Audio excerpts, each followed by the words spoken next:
What if the reason they pulled away had nothing to do with your worth? What if the more you chased them, begged them, tried to prove your love, the more you pushed them deeper into silence? And what if the one thing that could make an avoidant come back is the one thing almost nobody has the strength to do? Because right now, there are people losing themselves trying to hold on to someone who is emotionally unavailable. People waking up every morning checking their phone for a text that never comes. Replaying old conversations in their head, wondering what changed. Wondering why someone who once cared so deeply suddenly became cold, distant, and impossible to reach. And the painful part is avoidants are not always easy to hate. They can make you feel loved one moment and invisible the next. They pull you close, then they disappear. They give you hope, then they leave you questioning your value. That emotional inconsistency becomes addictive. Your mind starts craving their validation like a drug.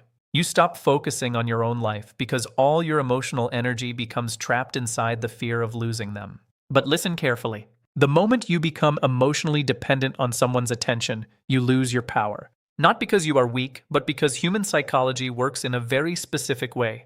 People do not chase what always chases them. They do not value what constantly begs to stay, and avoidants especially run from emotional pressure. The more desperate your energy becomes, the safer distance feels to them. That is why this video is different. This is not about manipulation.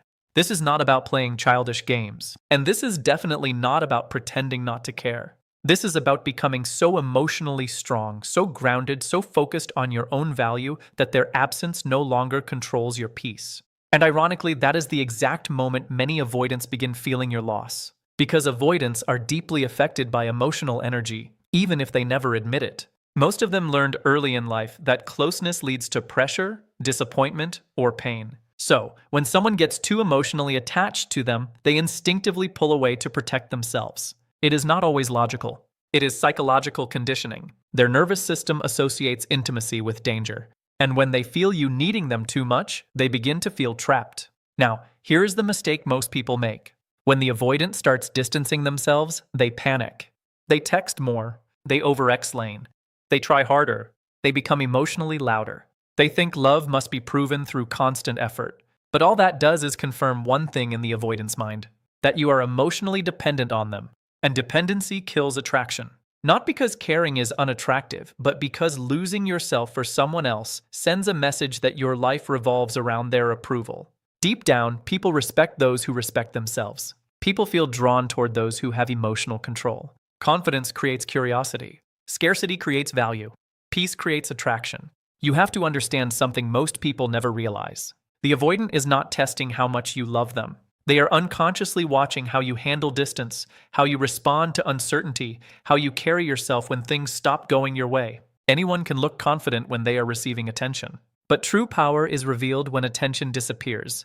Can you still choose yourself? Can you still protect your peace? Can you still wake up and focus on your goals instead of obsessing over someone who pulled away? Because the strongest thing you can do is stop abandoning yourself to keep someone else comfortable. And this is where everything changes. The moment you stop chasing, your mind starts clearing. You begin seeing the relationship for what it truly was instead of what you hoped it could become. You stop romanticizing mixed signals. You stop excusing emotional unavailability. You stop treating bare minimum effort like love. And slowly your energy shifts from fear to self-respect. That shift is powerful. People can feel when they are no longer the center of your emotional world, especially avoidants, because many avoidants expect you to chase them. They expect emotional access without emotional responsibility. They expect you to stay available no matter how distant they become. But when you finally detach emotionally and focus on your own growth, something unexpected happens. Silence starts speaking louder than words. Your absence begins creating emotional space for reflection. They start wondering why you stopped reacting, why you stopped chasing, why your energy feels different. And for the first time, they are forced to sit with the consequences of losing access to you. But this only works when your detachment is real, not fake silence, not calculated waiting, real emotional discipline. Because people can sense authenticity. If you are secretly monitoring their every move while pretending to move on, your energy remains attached. Real transformation happens when you genuinely realize your value does not decrease because someone failed to recognize it. And by the end of this video, you are going to understand the exact mindset shift that makes avoidance feel your absence deeply. You will understand why emotional self-control is more powerful than emotional pursuit. And most importantly, You will learn how to become the kind of person who no longer fears abandonment because they finally stop abandoning themselves. Most people think love is about holding on tighter, but sometimes the tighter you hold, the faster everything slips through your hands. That is the lesson nobody teaches you when you become emotionally attached to an avoidant. You believe effort will save the connection. You believe patience will eventually melt their walls. So you keep giving more of yourself, hoping one day they will suddenly become certain about you. But while you are trying to earn consistency, you slowly lose your emotional balance. And this is where emotional exhaustion begins. You start overthinking small things. A delayed reply changes your mood. A cold message ruins your whole day. You become hyper-aware of every shift in their energy. Your mind turns into a battlefield filled with confusion, anxiety, and silent fear. You try to act normal, but deep inside you are constantly wondering if they are drifting away again. That emotional instability changes you. You stop feeling relaxed. You stop feeling secure. You begin measuring your worth based on how much attention they give you. And the dangerous part is that many people do not even notice when this happens. They think they are fighting for love. But in reality, they are fighting against the fear of rejection. There is a difference. Real love gives peace. Fear creates obsession, and avoidance often awaken that obsession without meaning to. Their inconsistency creates emotional highs and lows that trap your brain inside a cycle of craving and relief. One moment they show warmth, the next moment they become distant. Your nervous system becomes addicted to trying to win back their affection. That emotional unpredictability strengthens attachment because the human mind chases what feels uncertain. This is why walking away feels so difficult. Not because they were perfect, but because your brain became emotionally conditioned to seek validation from someone emotionally unavailable. You started believing that if you could finally make them stay, it would prove your worth. But another person's inability to connect deeply is not evidence that you are unlovable. Read that again in your mind.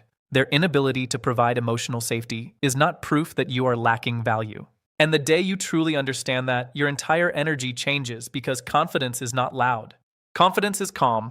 It is the ability to remain centered even when someone else becomes distant. It is the ability to say, I care about you, but I will not destroy myself trying to keep you. That mindset creates emotional freedom. And emotional freedom is something avoidants secretly respect, even if they never say it openly. People who constantly seek approval unknowingly communicate fear. But people who stand firmly in their self-worth communicate strength. Human psychology responds differently to each energy. One creates pressure, the other creates curiosity. That is why your healing matters more than your chasing. The avoidant expects emotional pursuit. They expect repeated messages. They expect emotional reactions.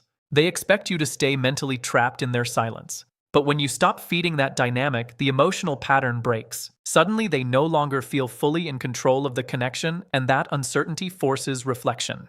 But there is something important you must understand here. This is not about revenge. This is not about making someone suffer. It is about rebuilding your relationship with yourself. Because many people lose their identity while trying to maintain relationships that continuously drain them emotionally. They stop prioritizing their goals. They stop taking care of their mental health. They stop listening to their intuition.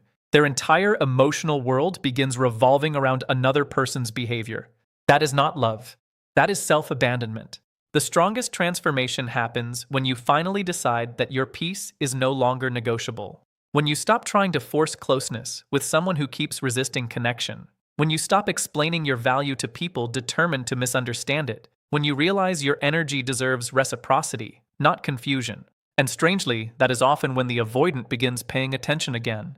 Because absence creates emotional contrast. When your energy disappears, they no longer feel your reassurance. They no longer feel your constant emotional availability. The comfort of knowing you will always chase them begins fading. And for the first time, they experience the emotional weight of your absence instead of the emotional comfort of your pursuit. That silence becomes powerful because it interrupts the emotional pattern they became used to. But only emotionally mature people can maintain this kind of distance correctly. Immature people use silence as manipulation. Mature people use distance for healing. One is driven by ego, the other is driven by self-respect. And there is a huge psychological difference between the two. When your focus returns to your own growth, your emotional energy becomes attractive naturally. You begin rebuilding confidence from within. Instead of searching for it in another person's attention, you stop asking, "How do I make them love me?" and start asking, "Why was I willing to settle for emotional inconsistency in the first place?" That question changes everything because healing is not only about moving on from someone else. It is about understanding the parts of yourself that accepted emotional instability for too long. It is about confronting the fear of being alone. It is about recognizing the emotional wounds that made you overextend yourself for temporary affection. And once you begin healing those wounds, you stop operating from desperation. You become emotionally grounded. You become harder to manipulate. You become calmer, stronger, more focused, and that energy shift is impossible to fake. At that point, whether the avoidant comes back or not stops being the center of your life, because now your happiness is no longer tied to someone else's inability to commit emotionally. You finally understand that your value existed long before they entered your life, and it will continue existing long after they leave. When someone who once pulled away starts feeling your absence, something subtle begins to shift in their mind. It is not sudden. It is not dramatic. It is quiet, almost invisible. At first, they simply notice a gap where your attention used to be. A space that once felt predictable now feels unfamiliar. And the human mind by nature does not stay comfortable with emotional uncertainty for long. This is where psychology becomes powerful. People are not only drawn to presence, they are also deeply affected by contrast. When something that was once consistently available becomes less accessible, the brain starts assigning it more importance. This is called loss sensitivity. It means the mind reacts more strongly to what feels like it might be gone than what is constantly present. So when your energy no longer follows the same pattern, it creates internal questions in the other person's mind. Not loud questions, quiet ones. Questions that arise during random moments of reflection. Why does it feel different now? Did something change? Why am I thinking about them more than before? The irony is that emotional distance often creates mental closeness. But this does not happen because of tricks or games. It happens because human attention is naturally drawn to unfinished emotional experiences. When something ends without full closure, the brain keeps revisiting it in search of understanding. It tries to resolve what feels incomplete. This is where emotional contrast becomes powerful. When someone once experienced your care in a certain pattern, their mind becomes familiar with that emotional rhythm. Even if they distance themselves, the memory of that stability does not disappear instantly. Instead, it lingers in the background. And when that familiarity is suddenly missing, the brain begins to register discomfort. Not because of loss itself, but because of change. Change disrupts emotional predictability, and the mind prefers predictability over confusion. So slowly, curiosity begins to form. Not the desperate kind of curiosity, but a reflective one. They begin comparing the present emotional state with what used to exist. And comparison naturally creates awareness. It forces them to acknowledge that something has shifted. But here is where most people misunderstand the process. The return of attention is not always about missing the person. It is often about missing the emotional version of themselves that existed in that connection. People sometimes feel more attached to how they felt around someone rather than the person themselves. That emotional identity becomes part of their internal memory. When that identity feels disrupted, it creates psychological tension, and the mind does not like unresolved tension. So, it starts searching for resolution. However, the outcome is not guaranteed because awareness alone does not equal action. Many people notice emotional shifts, but still do nothing about them. What actually determines whether someone moves closer or stays distant is their internal emotional maturity and capacity for connection. But regardless of outcome, something important happens in you during this process. You stop being emotionally predictable, and predictability is often what reduces perceived value in relationships. When every emotional response is expected, the dynamic loses intensity. But when your reactions are no longer automatic, when your energy is no longer fully accessible, a new perception forms. You are no longer just emotionally available. You are selective. That shift changes how you are mentally categorized in someone's mind. Instead of being seen as a constant presence, you start being seen as someone with boundaries, direction, and internal control. This is not about becoming distant for effect. It is about becoming grounded enough that your emotional state is no longer controlled by external behavior. And that internal grounding creates something powerful: respect. Even if it is not immediately expressed, it is internally recognized. At the same time, your own emotional system begins stabilizing. When you are no longer reacting to every shift in another person's behavior, your nervous system slowly returns to balance. Thoughts become less chaotic. Energy becomes less scattered. Focus returns to your personal life instead of being consumed by uncertainty. This is where real transformation takes place, not in getting someone back, but in getting yourself back. Because during emotional attachment, people often lose awareness of their own direction. Their decisions become reactive. Their priorities become distorted. Their emotional world becomes dependent on external validation. But when that dependency breaks even slightly, clarity begins to return. And clarity changes everything. You start noticing things you ignored before. You start understanding patterns you tolerated. You start recognizing emotional dynamics you once normalized. And most importantly, you begin seeing your own worth from a more objective place rather than an emotionally influenced one. That awareness is powerful because once you see clearly, you cannot unsee it. And once you stop interpreting inconsistency as something you must fix, you begin reclaiming control over your emotional decisions. You stop trying to earn stability from people who repeatedly demonstrate instability. You stop expecting clarity from those who benefit from your confusion. And slowly your emotional expectations begin aligning with reality. That alignment creates peace. Not excitement, not obsession, but peace. And peace is what makes you unshakable. When someone who once distanced themselves begins noticing this version of you, the dynamic feels unfamiliar, not because you changed into someone else, but because you stopped overextending yourself. You stopped over-explaining? You stopped over-investing emotionally without return. And that absence of emotional pressure creates space for reflection on both sides. But the most important realization is this: your transformation was never about influencing someone else's actions. It was about removing emotional dependency from your identity. Because the strongest form of attraction is not created through pursuit. It is created through stability, through emotional control, through self-respect that does not fluctuate based on external validation. And when you finally reach that state, everything that once felt urgent begins to feel smaller. The emotional intensity that once controlled your thoughts begins to fade. And what remains is a stronger version of you, one that no longer negotiates peace for attention. When emotional dependence finally breaks, something unexpected begins to happen inside a person. At first, it feels like emptiness, but it is not actually emptiness. It is space. Space that was once filled with constant mental noise, overthinking, and emotional reaction. When that noise disappears, the mind feels unfamiliar with silence because it was trained to stay in emotional chaos for a long time. This stage is often misunderstood. Many people assume that missing someone means they still need them. But in reality, the brain sometimes confuses habit with emotional necessity. When you repeatedly think about a person, your mind builds a loop. That loop becomes familiar even if it is painful. So when the loop stops, the absence feels strange, even though it is healthier. This is why detachment feels uncomfortable at first. Not because it is wrong, but because it is new. Human behavior is heavily shaped by repetition. Whatever the mind experiences repeatedly becomes normal. Even emotional instability can feel normal if it continues long enough. That is why breaking away from a cycle does not immediately feel like relief. It feels like withdrawal. The brain is adjusting to the absence of emotional highs and lows. It was used to processing every day. But this discomfort is temporary because underneath it, something important is rebuilding your internal identity. During emotional fixation, identity becomes blurred. Thoughts, feelings, and decisions often revolve around another person's actions.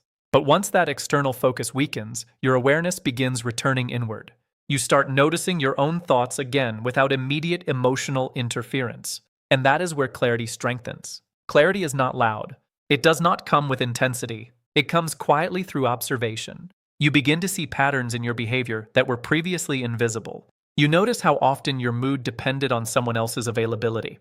You recognize how much mental energy was invested in trying to interpret silence, and you start realizing how much of your emotional life was reactive instead of intentional. This recognition changes perception, because once you understand a pattern, you stop being controlled by it. And when emotional patterns lose control over you, your reactions begin to shift naturally. You no longer respond instantly to triggers that once pulled you into anxiety. You pause more. You think differently. You choose responses instead of reacting automatically. That pause is powerful. It creates space between stimulus and reaction. And in that space, self-control grows. You begin to regain authority over your emotional state instead of letting external behavior dictate it. This is one of the most important stages in emotional recovery because it marks the return of internal stability. At this point, something subtle also happens in how you perceive relationships. You stop viewing connection as something you must constantly secure. Instead, you begin seeing it as something that should feel balanced. You no longer chase clarity from inconsistent behavior. You no longer try to decode mixed signals as if they contain hidden meaning. You begin valuing emotional consistency over emotional intensity. This shift is not forced. It develops through awareness. As your emotional system stabilizes, your tolerance for confusion decreases. Situations that once felt acceptable now feel misaligned. Conversations that once felt exciting now feel draining if they lack clarity. You become more sensitive to emotional authenticity and less impressed by temporary attention. And that sensitivity is a sign of growth because emotional maturity is not about feeling less. It is about feeling accurately. Meanwhile, your external behavior begins to reflect internal change. You communicate differently. You carry yourself differently. You no longer seek reassurance through constant engagement. You no longer measure your worth based on responsiveness. You begin acting from a place of inner steadiness rather than emotional urgency. This transformation does not go unnoticed. Even without direct interaction, people can sense when someone's energy has shifted, not because they are consciously analyzing it, but because human perception is naturally attuned to emotional patterns. When those patterns change, the contrast becomes noticeable. But here is the deeper truth. The most important outcome of this transformation is not how others perceive you. It is how you perceive yourself. Because self-perception determines emotional decisions more than external circumstances ever do. When you see yourself as emotionally grounded, your choices begin reflecting that identity. You stop engaging in situations that disturb your stability. You stop accepting confusion as part of connection. You stop prioritizing emotional uncertainty over personal peace. And slowly, your life starts reorganizing around stability. Not excitement, not validation, but stability. This stability creates a foundation where your mind no longer operates from urgency. You begin thinking long-term instead of reacting short-term. Your emotional energy becomes more directed. Your focus becomes more consistent. And your internal dialogue becomes less chaotic. This is where true independence forms. Not when you stop caring, but when caring no longer controls your decisions. And in that state, something very important becomes clear. What once felt like loss was actually redirection. Because emotional detachment often reveals what attachment was hiding. It shows you where your boundaries were ignored. It shows you where your emotional needs were unmet. It shows you where you were giving more than you were receiving. And most importantly, it shows you how much of yourself you were willing to compromise in the name of connection. That realization is not meant to create regret. It creates awareness. And awareness is what prevents repetition. Because once you truly understand a pattern, you stop repeating it unconsciously. You begin choosing differently. You begin valuing differently. You begin protecting your emotional space more intentionally. And that is the quiet power of this stage. Not external change, but internal alignment. A state where your mind, your emotions, and your behavior finally move in the same direction, without conflict, without confusion, and without dependency on anything outside of yourself.